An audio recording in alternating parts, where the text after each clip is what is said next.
শেষ ঠিকানা যদি 3.5 হাত মাটি হয়, তাহলে কিসের এত ক্ষমতার দাপট?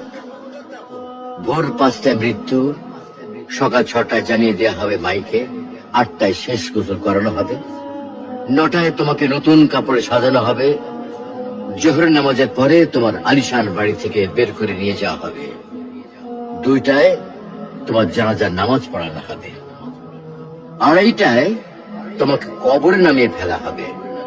মাটি দেওয়া শেষ হয়ে গেলে কেউ তোমার জন্য দোয়া করবে, আর কেউ চলেও আসবে। এই তো জীবনের শেষ আয়োজন। তো কিসের এত অহংকার, কিসের এত ক্ষমতার দাপট? হ্যাঁ, ক্ষমতা কারো জন্য চিরস্থায়ী নয়। অন্যায় ভাবে কাউকে ঠকালে একদিন ঠিক নিজেকেও ঠকতে হবে, এটাই নিয়ম। হ্যাঁ, এটাই নিয়ম। ভোরের সূর্যোদয়ের আলোতে যে পৃথিবী আলোকিত হয়, সন্ধ্যার সূর্যাস্তে তা আবার হারিয়ে যেত দেখি। অসত্য দিয়ে সত্যকে কখনো ঢেকে রাখা যায় না।